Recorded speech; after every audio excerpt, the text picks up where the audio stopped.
Well, welcome to Northern Lights Spiritual Center. My name is Reverend Vaughn Amaré, and I am here with Reverend Mykal Amaré. And here at the center, we have Reva Snyder, who has gracefully joined us.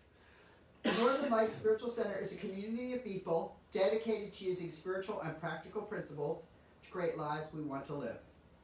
Northern Lights Spiritual Center offers practical and spiritual tools to make positive changes in our lives. We at Northern Lights Spiritual Center acknowledge our presence here on the traditional and unceded lands of the first people of Seattle, the Duwamish and Salish peoples. These people are still here, and we join with them in how they continue to honor and bring to light their ancient heritage. We seek to resist the erasure of Indigenous histories as we work towards honoring and inviting the truth. Please join me for our opening song, In This Very Room, by Ron and Carol Harris.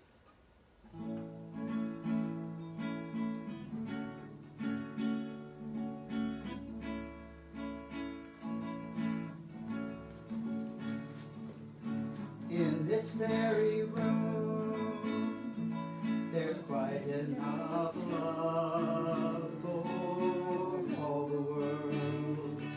And in this very room, there's quite enough joy for all the world. And there's quite enough peace and quite enough power to walk through our every fear. For Spirit, sweet Spirit, is in this very room.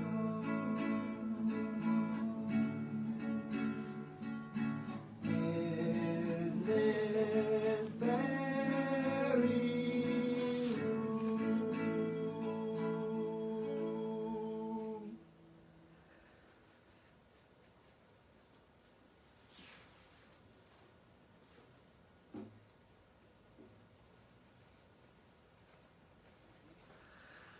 So for today's meditation, we have a song by Michael Stillwater, and the words are, I am one with the heart of the mother. And what I'm going to invite people to do is to just settle in to the sound of the words and to settle into the chant. So in order to do this, I invite us to just settle in wherever we are. Let ourselves feel the support.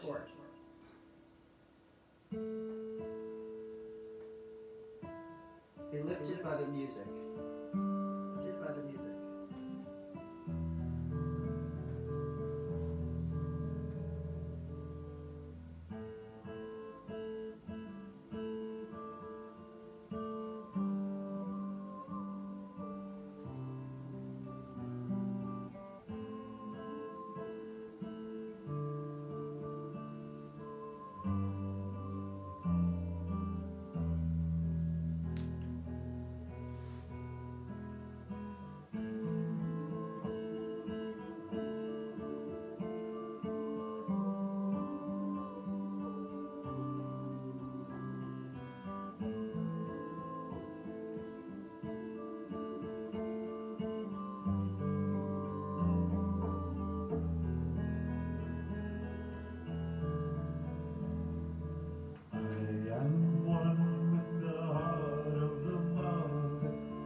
remembering our oneness with the heart of the mother, remembering our oneness with love. So let's become aware again of our surroundings. If we're sitting, the chair supporting us. If we're standing, the ground underneath our feet.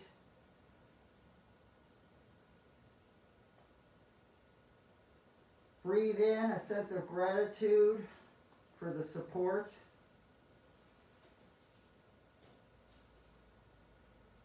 At every step, there's a planet holding us up.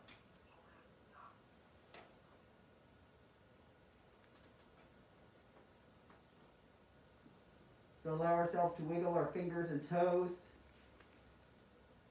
and come back fully present to the room. And so it is.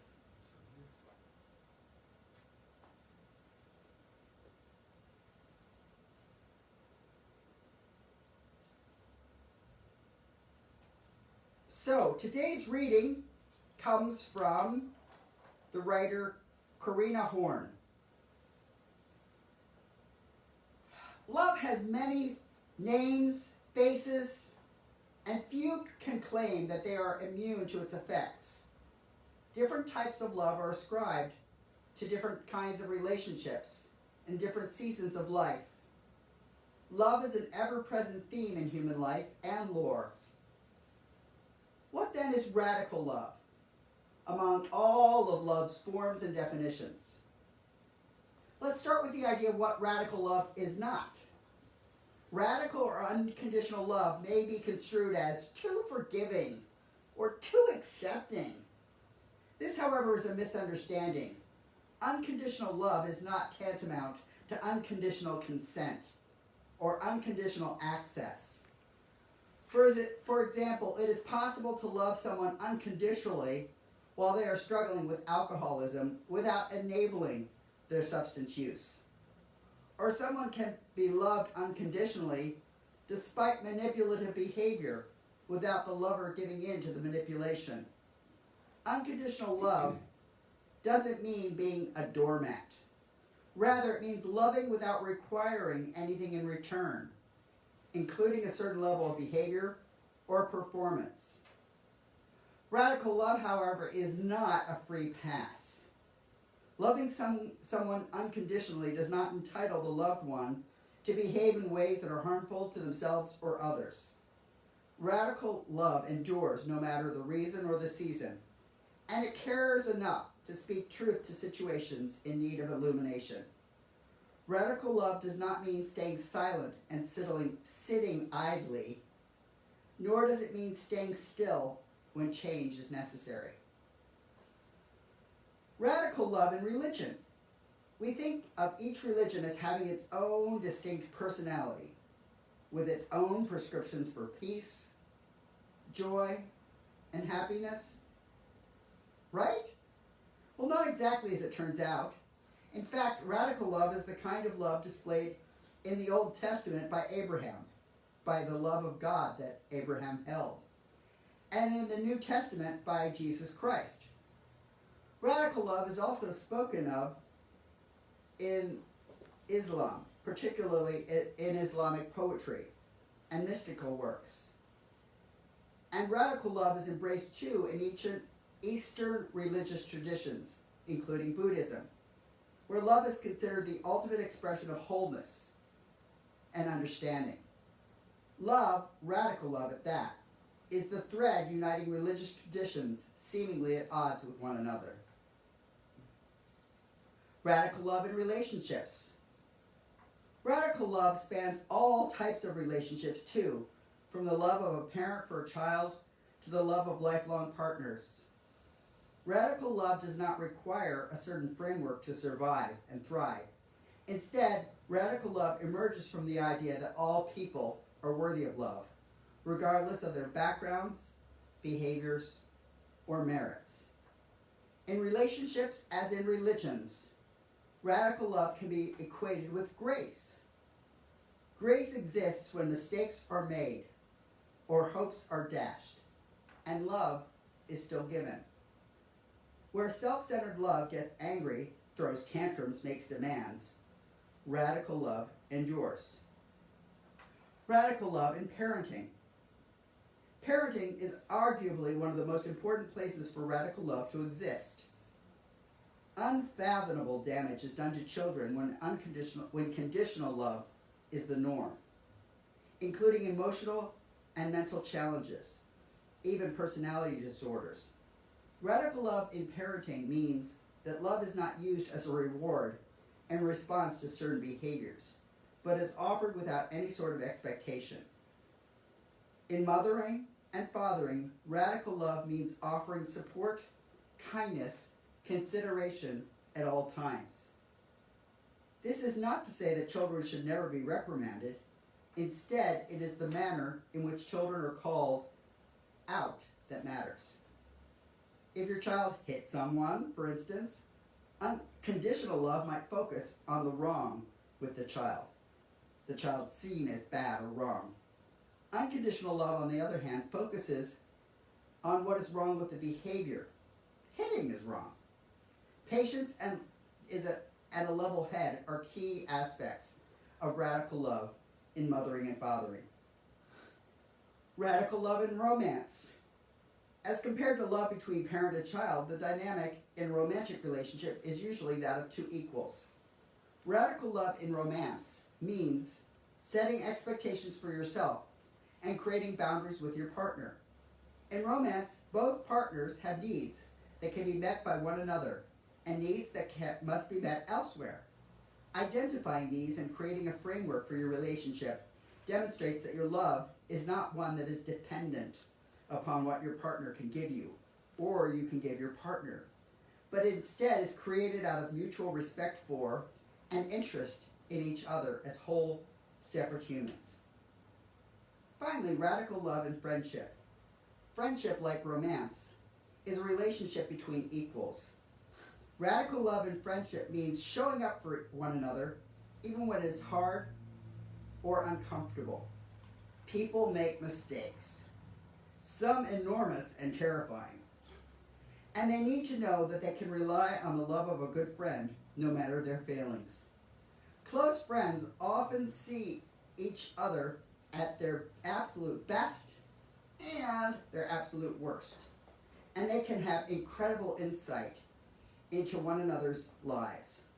Friends are the people most likely to be able to speak truth to a mess or identify the areas of struggle. These types of conversations require radical love on the part of both friends. The friend speaking must practice non-judgment in offering a reproach, and the friend listening must do so without anger, judgment, or condemnation. And so it is. So, since many of you were not on Zoom last week, you don't know this month's chant. So, the words are, I rise up from where I have settled. I rise up from my tears and my cries. I rise up to show all my mettle. I rise up to 1,000 more tries. This uprising is lifting my life. This uprising is giving me joy. This uprising is bringing new peace. This uprising surprises.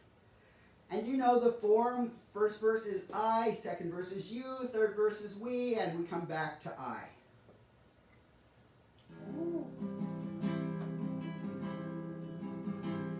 I rise up from where I have settled. I rise up from my tears and my cries.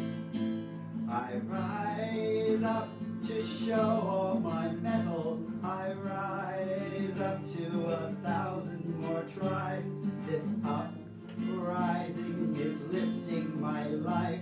This uprising is giving me joy. This uprising is bringing new peace. This uprising surprises you. Rise up from where you have settled. You rise up from your tears and your cries. You rise up to show all your mettle. You rise up to 1,000 more tries. This uprising is lifting your life. This uprising is giving you joy. This uprising is bringing new peace. This uprising surprises.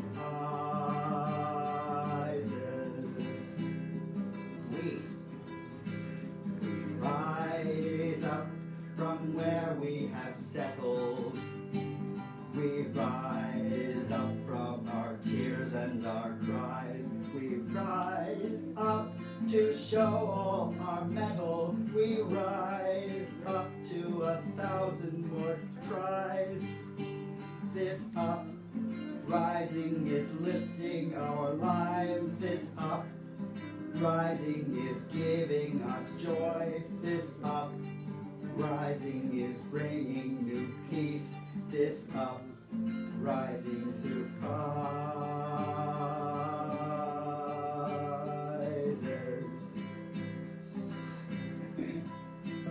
I rise up from where I have settled.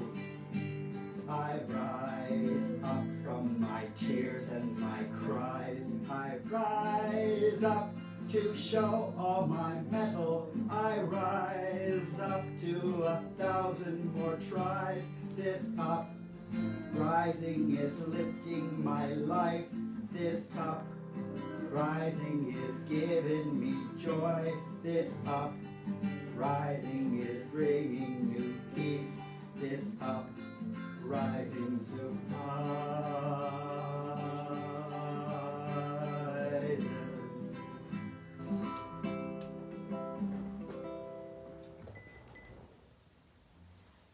Thank you. You're welcome. Oh.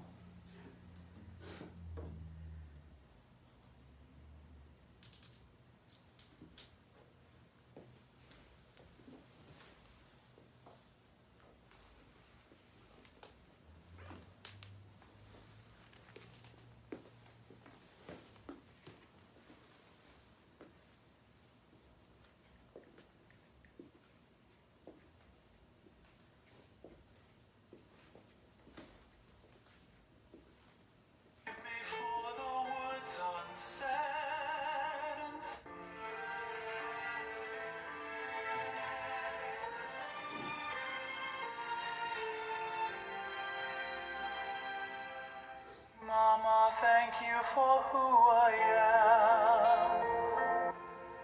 Thank you for all the things I'm not. Forgive me for the words unsaid and for the times I forgot.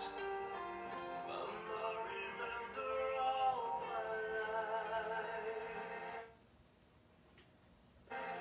You showed me love, you sacrificed. Think of those young and early days, how I've changed along the way.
was a group called Il Divo, and I love their music no matter what language you're singing it in. And that song, Reverend Vaughn's heard it a few times this week because I played it a few times.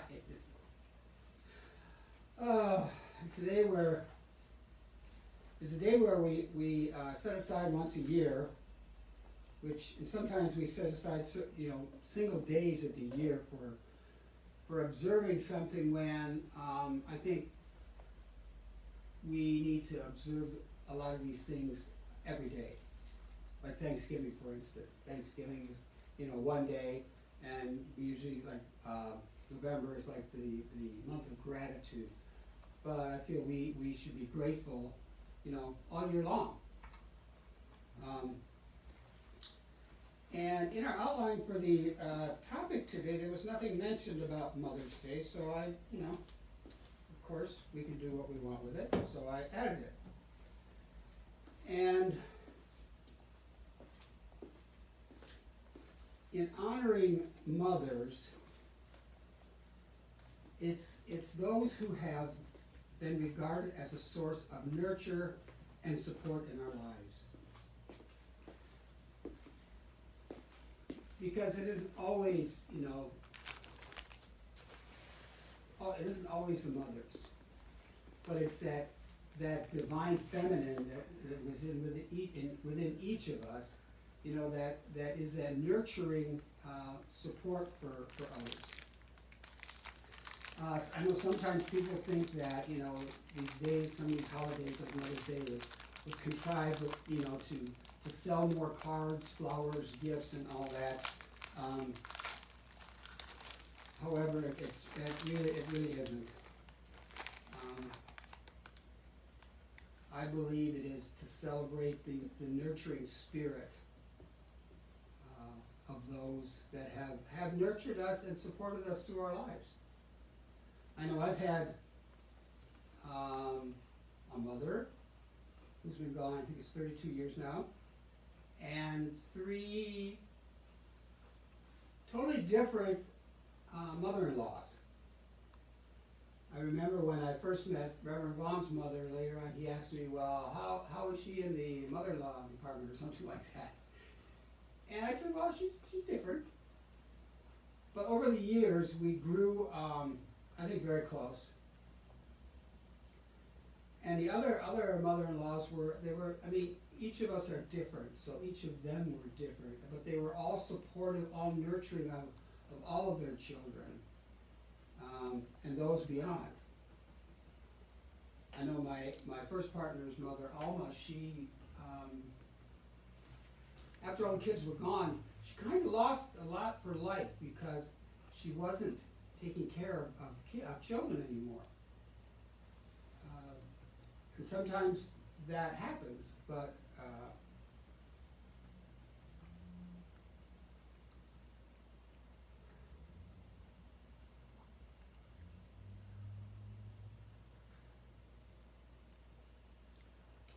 and then for the mothers who have,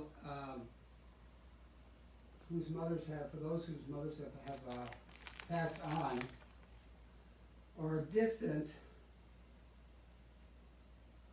and for those who have never been mothers, the day touches other senses, other sensitivities. We each get touched in our own way. It's that's one thing that's unique about us being individuals. We all have feelings, we all feel differently, we all sense differently. And we're touched by events in our lives a lot, each of us differ in different ways. And as Henry Ward Beecher once noted, that he said that the mother's heart is the child's schoolroom. I thought that was an interesting quote. And then there's always honoring Mother Earth, which I don't think we do enough of. We actually disgrace, discard, and harm our Mother Earth. Many Native Americans have allowed the good earth, have hallowed the good earth as the mother who gave us birth and still takes care of us. A Winnebago wise saying goes, Holy Mother Earth, the trees and all nature are witnesses to your thoughts and deeds. And then there's this, I was reading, and I thought this was interesting, especially if you believe in past lives, which I don't disbelieve. And it says, if you consider as kind the mother who carried you in her womb, how can you dislike any being? For in countless past lifetimes, all have been your mother. Wrote the 7th Dalai Lama in Meditations to Transform the Mind. And it suggests that as you walk around on Mother's Day, try to imagine all the people that you meet that have been at some point your mother.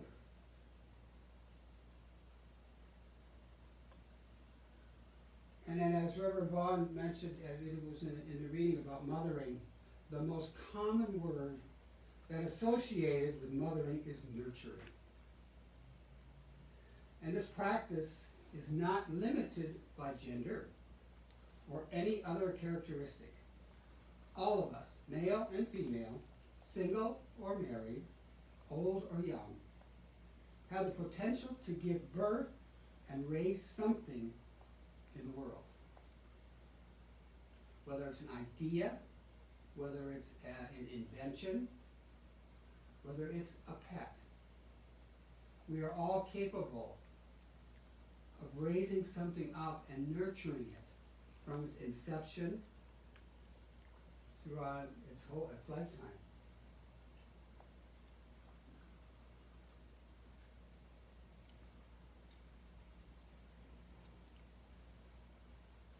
Unconditional love, which we heard a little about in the reading, is known as affection without any limitations, or love without conditions.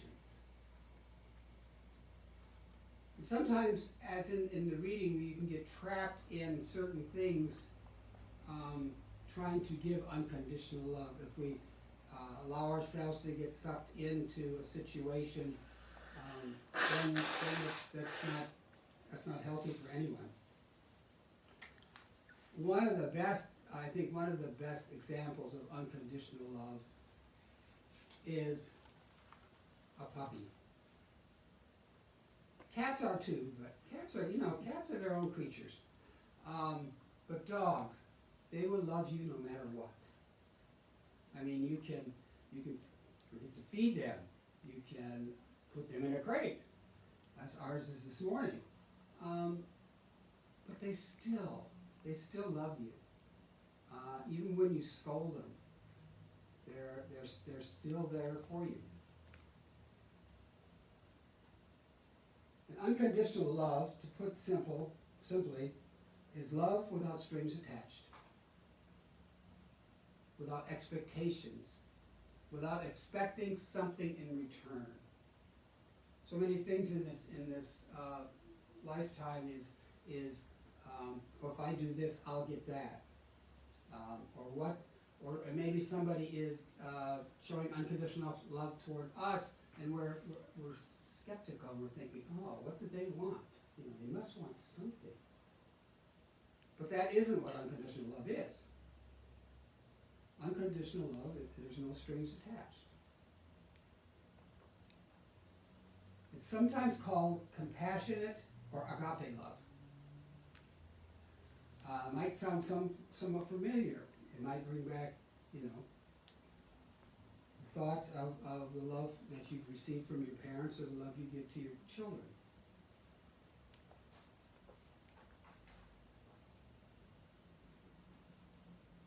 Some people associate unconditional love with familial love. And many of them people look for it in romantic relationships too. And I think if you want to have a successful relationship with anyone, there has to be a degree of unconditional love. Because we are all human. And as in Reverend Vaughn's reading, we do make mistakes along the way. I don't know anyone in this world that I've contacted, been in connection with, that hasn't made a mistake now and then. Some are a lot graver than others, but we still are all human. And so in these relationships that we build, whether it's friendship or people we work with, or in our committed relationships, there has to be this unconditional love. This love, this feeling without strings. Because if you have strings, it's not going to be successful. And wanting to love someone for yourself, no matter what, is an understandable desire. It's something that the part of wanting to belong, to be loved, to be needed, to be seen, to be heard. All of these things are understandable because, like I said, we are human, and we desire to be loved, to be heard, to be seen. Yet this type of love might still seem like the stuff of fairy tales or movies, not something that most encounter in real life. But I believe if we went back and we just thought about a few times in our lives when there were people in our lives that loved us unconditionally.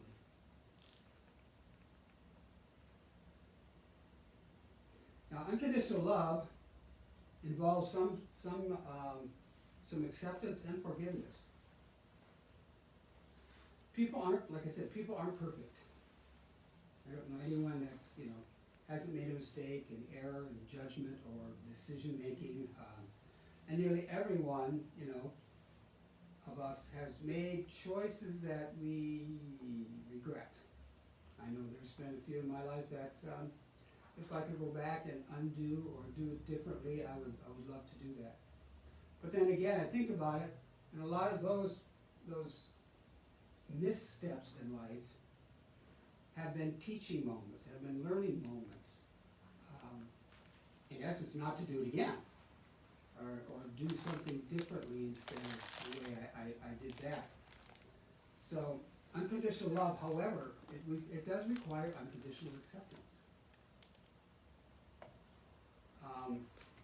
In the big book of Alcoholics Anonymous, there's a part in there where acceptance is the key, basically the key to my life. Accepting people, places, and things just as they are. Just because we accept somebody does not mean that we have to invite them over to dinner. We can accept them as the individual that they are, that they're here on a mission, they're here on purpose. And so this unconditional acceptance sometimes is hard. So you forgive mistakes and continue to offer love and acceptance even if their choices distress us or cause harm. I know when I went into treatment, we couldn't contact anybody in the outside world for like a week. And so I sat down and wrote my mother a letter because I was here and she lived in Wisconsin. And I said in that letter, I said that I was an alcoholic and I went on and I said, and you can disown me if you want, and all these I guess pity pot things in some ways you think about it. But when I was able to talk to her again, she said, don't ever say that. She said, you are my son and I will love you no matter what. And so sometimes people do things, horrible things, and somehow we can still show them some sort of unconditional love. It is hard for all these people that have lost family members, friends, relatives of sorts, to gun violence, to any kind of violence. It is hard to find any kind of unconditional love. But in a sense, that unconditional love is not necessarily for that person. It's for us, just as forgiveness. Yes, it can be good for the other person, but what it does, it frees us up from holding all this anger and frustration and even hate within us. Because as we hold that within us, it eats away at us. And that's where a lot of disease and dis-ease comes from. So, you can't love someone unconditionally unless your love remains unchanged by their actions.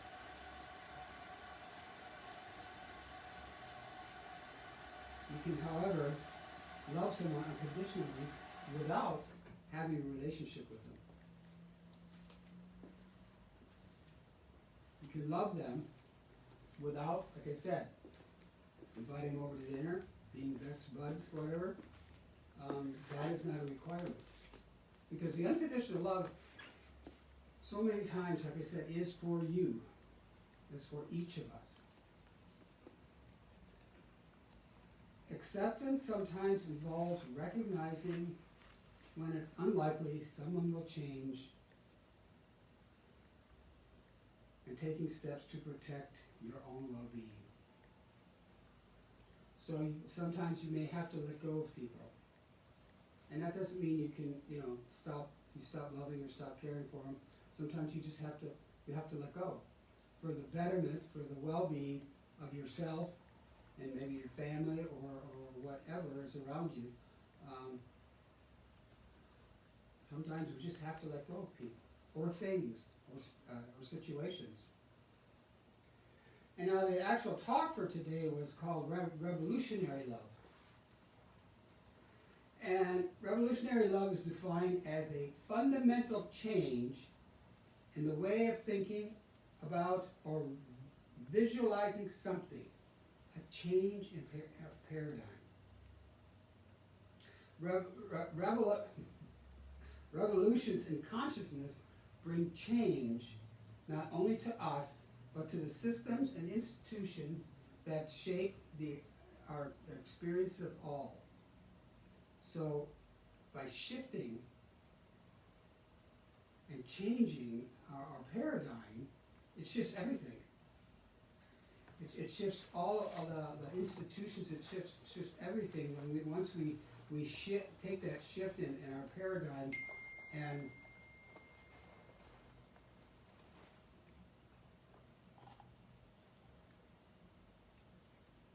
in our lives, we shift constantly, I believe. Sometimes not as much as others. But that's how things change in our lives. Like we always say, change your thinking, change your life. But in that change, there's a shift. I remember there were things that I can't remember. I was trying to think of that one instance in particular where, I listened to someone's point of view, which I did not agree with. However, once I actually listened to this person, I had a shift. I didn't change, but I understood where they were coming from. I understood why they believe the way they do. And that makes for such a fantastic piece of relationships. You don't have to agree.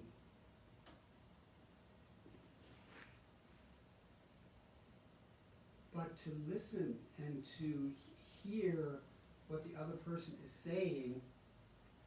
And that brings a shift in your relationship, that brings a shift within you. So that changes, and that changes how you look at other things too.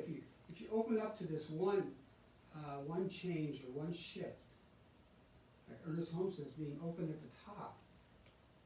To me, that's being willing to listen, to be willing to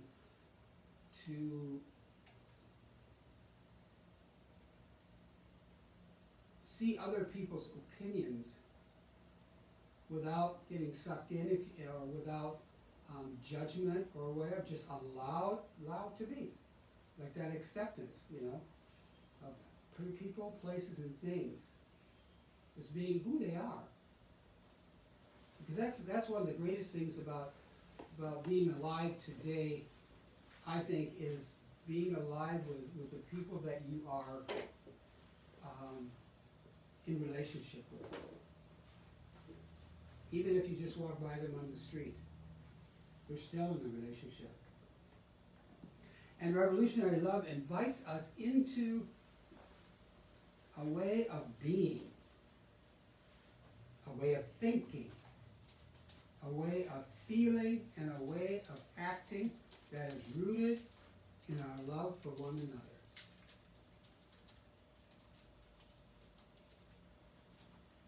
If we all acted, in this revolutionary love that is rooted in our love for one another, there wouldn't be all this killing, there wouldn't be all this violence and hatred in the world today. It takes all of us, each and every one of us, no matter what age, what sex, what color, what ethnicity, whatever you are, it takes all of us to be rooted in the care for each other. And wouldn't that be a revolutionary thing? Because if we go back to the beginning of time and study, and there has been caring, but it seems like we're always, I think, afraid somebody's going to have something more than we have, or they're going to take what we have,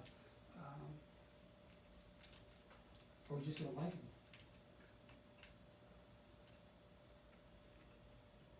And in this rising up of our consciousness,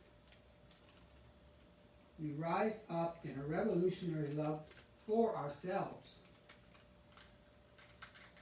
for each other, and for the wholeness of life itself.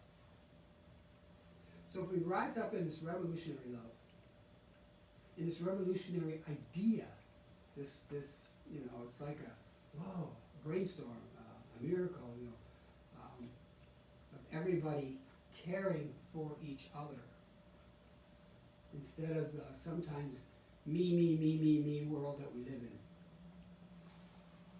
You can see that. You can see that on the road sometimes. I see that in the traffic, trying to get out of West Seattle, which is a challenge, since we don't only have one way out. That everybody is more important than the other person. Cutting people off, and yes, you have to be there, and so does everybody else. We all have a place. Like if we're in the car going somewhere, we all have a place to go.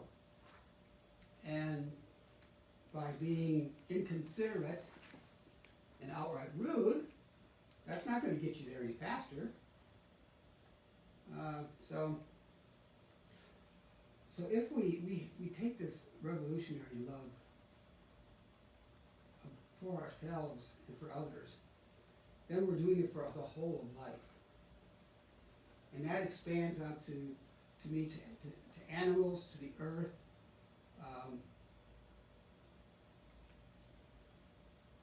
to the trees.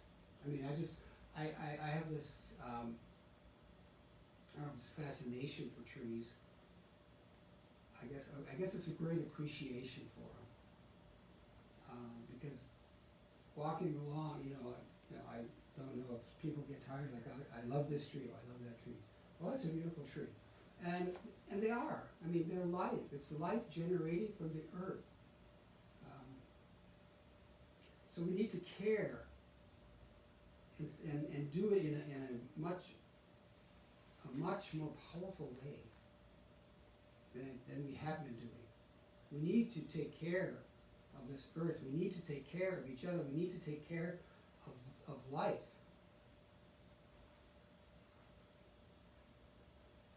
So revolutionary love is when we bring the science of mind, philosophy of co-creation, and revolutionary leaps into consciousness together. With the science of mind theology of oneness, of being one with all life, of being one with each other. The natural love that comes with all of this. Because it will become natural. It won't be forced, it won't be contrived. It will be natural. This revolutionary love, this way we act, this way we move about throughout our daily life. It will be natural, it will be normal.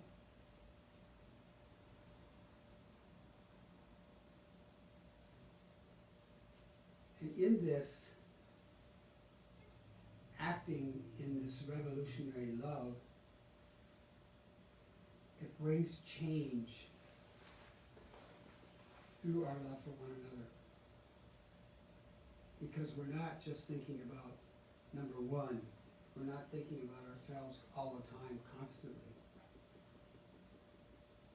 Yes, it's good to think about ourselves, but in turn, we need to ask ourselves, am I caring for others? And in this bold, it is bold to ask us to act on behalf of ourselves, of those we love, and even those that we have yet learned how to love, or maybe can never be able to love. To act on every human life, no matter how much bad has been done. We all make decisions. Sometimes we correct those decisions. Sometimes we don't. Sometimes we just keep repeating. Like the definition of insanity is doing something over and over again, thinking you're going to get different results, but you're doing it the same way. If we're going to make a difference, we need to change what we're doing. Some of us. Or maybe just add to what we're doing. That revolutionary love that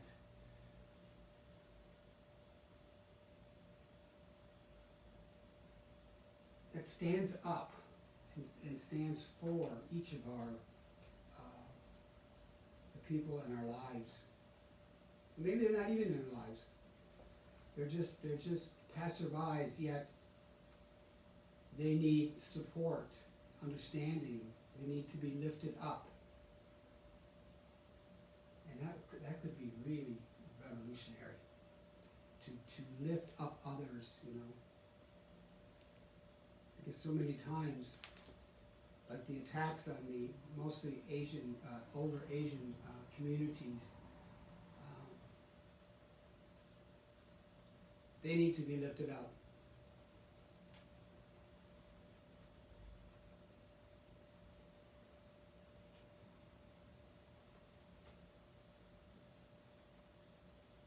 We all need to lift each other up. We're in this together. We move down this road together. This revolutionary love is the great work of our lives. The same work that brings us into the state of love, which is a direct experience of the divine. Because the divine is the love that lives within us, that embraces us, that holds us, that cradles us. That experience of the divine is love. And we are each it. There is no confusion there. We are each that divine love. And that is a direct experience of the divine in us, as us, through us. Every time we act through this revolutionary love, every time we are moved to love ourselves enough to say enough is enough. Because sometimes we are doing something and say it's, a bad habit, like say drinking too much or smoking. And we finally got to that point that enough is enough. I know I tried to quit smoking, I don't know, countless times. I watched my mother die from emphysema and osteoporosis, and yet I continued to smoke for, I think it was like 9 years longer. And that was because I wasn't ready. I finally had to get to that point where enough was enough. And once I got to that point, it was relatively easy to quit. I had some assistance. However, I believe that the biggest part of that was my desire to say, that's it. I cannot do this anymore if I want to live a healthy life and move on. So when we say enough is enough, that's a powerful thing. And every time we love another enough to fiercely protect them. And that doesn't mean you have to be in love with someone to protect them, to stand up for them, to speak. Because sometimes we have to speak when others can't. And so once we get to that point where we can love enough to stand up and fiercely protect someone else, to fight for their dignity, to fight for the justice,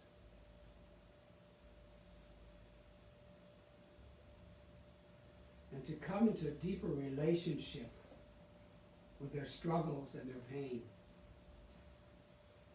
Because a lot of times we don't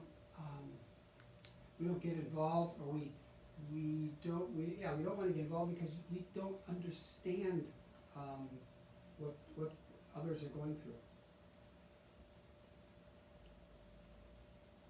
But sometimes you don't have to understand. If there's that love there, that love for the human life, the person, the people, then that is enough. You don't have to, because sometimes you can never understand someone else's pain. But you could help them and fight for them. And every time we allow the same love to bring us into a state of true wonder and curiosity. And curiosity with those who have made enemies, or those who have done harm to us. They say it's easy to pray for someone we love or someone we care about. But the biggest challenge is to pray for someone we may hate, or who have harmed us. But sometimes that's the greater love. To pray for those who aren't easy to pray for. And to love those who aren't easy to love because of their actions and their choices that they make in life. Because if we did that, that could cause, that revolution, that shift in a paradigm. If we could love those who sometimes can't even love themselves.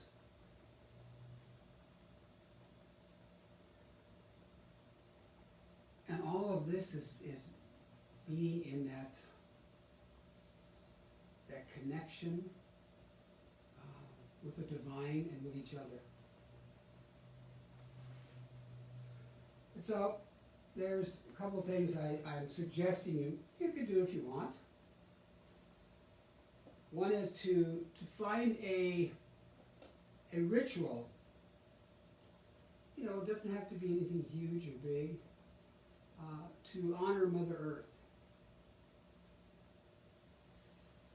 To basically show that I support you because Mother Earth has supported us all our lives.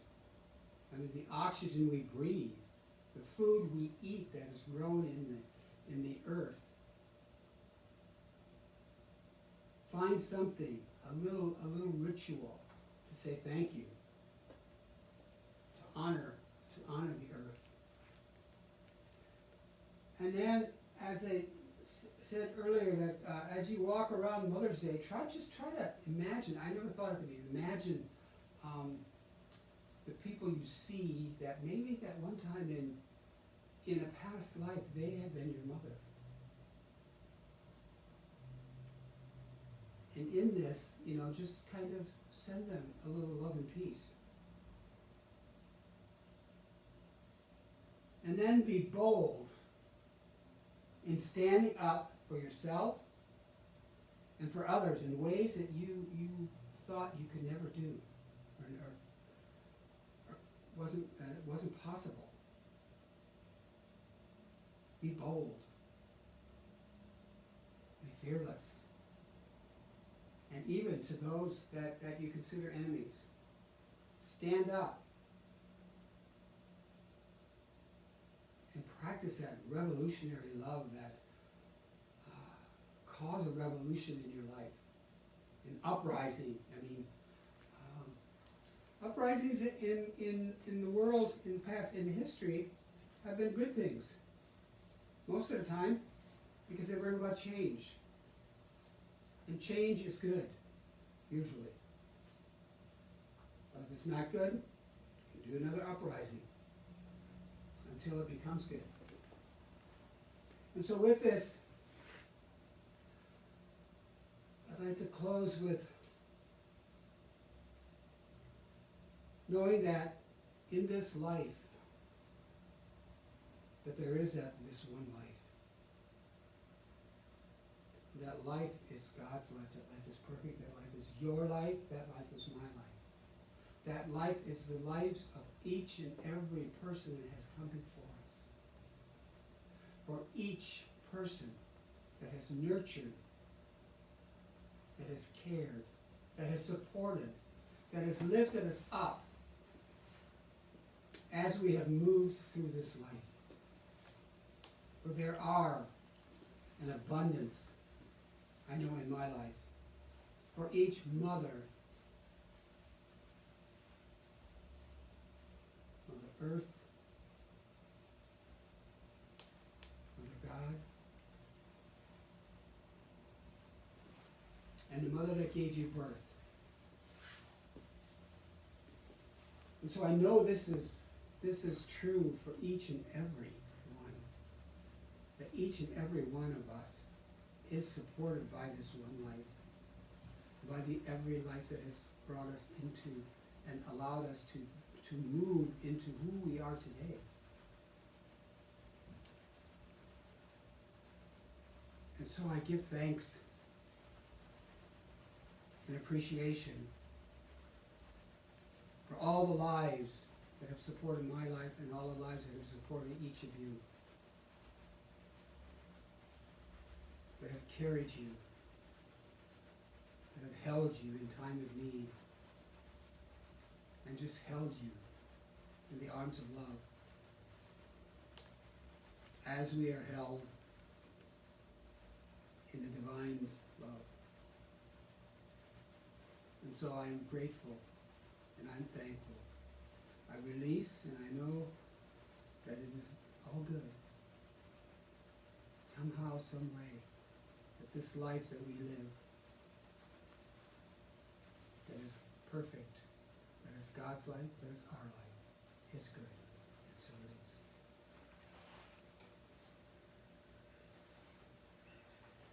And so, we'll be back here next week. Same time, same station. Reverend Pamela will be speaking. It's the third Sunday, and she speaks on the third Sunday of each month. And this month we also have 5 Sundays, so that means that our practitioner, Stephanie Scranton, will be speaking on the 5th Sunday, so you don't want to miss that. It does give you homework, though.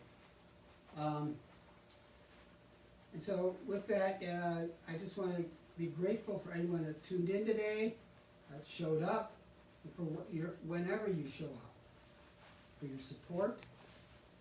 And if you care to support us financially, you can go to northernlightsspiritualcenter.com, and there's a button you can click there.